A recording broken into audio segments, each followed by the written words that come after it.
Hey there, everybody. Happy Friday.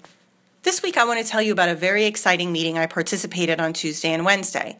A group of the leading scientific medical experts in environmental health, along with children's health advocates, came together under the auspices of Project Tender, TENDR, targeting neuroenvironment and neurodevelopmental risks.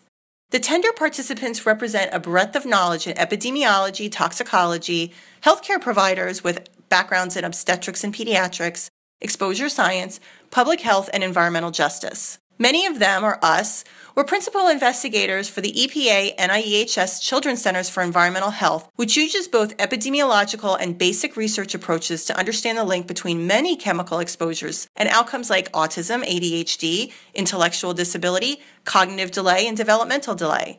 Since 2001, these researchers have scientifically demonstrated the deleterious effects of certain environmental exposures like air pollution and pesticides on children's neurodevelopment. The group acknowledged from the start that we were undertaking a consideration of chemicals and pollutants for which there is mounting scientific evidence of neurodevelopmental harm and to which exposures through air, food, water, and consumer products are widespread, involuntary, and unnecessary. They also agreed that it's important to take action now to reduce harmful chemical exposures. Before I go on, I want to make sure that you know that this is not an exercise specific to autism. Autism is in fact considered a range of outcomes that are affected by chemical environmental exposures in conjunction with genetic influences. Also, concern for exposure to an environmental chemical should not be limited to the issue of an autism diagnosis.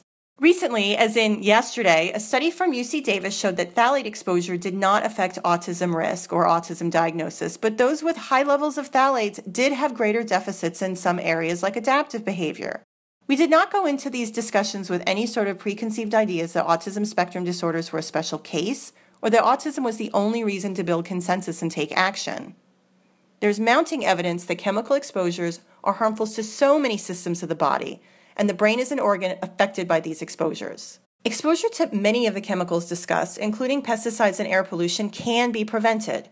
Maybe not always on a personal level, but things like the Clean Air Act have improved air quality. We have so much farther to go, though. Believe it or not, despite all the work done to reduce lead exposures and the amazing success of taking lead out of paint and gasoline, still, 1 million children a year get lead poisoning. And that's just lead poisoning, not high levels of lead exposure.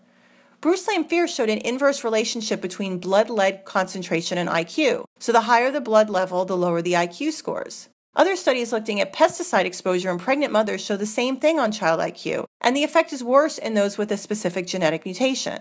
I'm using lead as an example here, not because it's linked to autism, because so far no study has shown a link to lead with autism, but because there are environmental exposures out there that cause harmful effects on the brains of children, and through legislation and public action, they can be reduced. Look at lead, look at air pollution. But we still have a long way to go. Pesticides have been linked to autism, but a rigorous scientific analysis of all the studies put together has not been done yet. But look, that doesn't mean it's safe to be exposed to high levels of pesticides, and as a community concerned about children's health, we should be motivated to take action. So the bottom line is that right now, scientific leaders have a chance to come together and generate consensus about what we know based on the science, what we need to know, and what it is we should do to mitigate risks in the period between we don't know and we need to know. Chemical exposures are one of the environmental exposures that may contribute to autism, but something we can do about it and something we should do about it. I'll keep you posted on the progress. Hopefully this group will have more to report very soon. In other autism news, maybe you saw the recent study on C-sections and autism. There have been multiple studies looking at C-sections and autism risk, and they have all said that women that have C-sections are slightly more likely to have a child affected with autism. In a meta-analytic review of studies published last year in the Journal of Child Psychology and Psychiatry, a group of investigators found that birth by cesarean delivery was associated with about a 20% increase in risk for autism compared with vaginal birth. In this analysis, published in JAMA Psychiatry, the researchers compared unassisted vaginal delivery, elective C-section, and emergency C-section, combining both types of the C-section. They showed an increased risk of about 20%. This was a replication of what was previously found. But they also did a sibling control analysis, where they found that elective cesarean delivery was not associated with autism.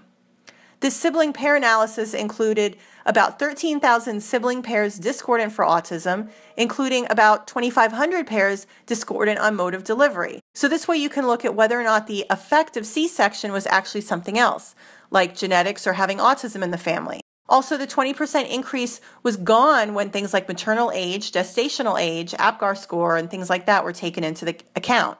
So ladies, don't be afraid that C-section may have caused your child's autism. If you need a C-section, get one. Mode of childbirth is a personal decision though, so if you want a vaginal delivery and you want to press your doctor to make sure you have one, go for it. I got a planned C-section. One of my daughters has an autism spectrum disorder, but in no way do I believe that it contributed to the risk. C-sections represent an important and, in my opinion, essential component of obstetrical care. This study should be viewed as a relief for many and scientific information for doctors to inform their patients with. Thanks as always for listening. We're working very hard to get this podcast on an RSS feed so you can subscribe to it on iTunes. Next week is a holiday weekend, so there will be no podcast, but stay tuned on the ASF homepage, Facebook, and Twitter feeds for news, autism, science, and ASF news. Talk to you soon.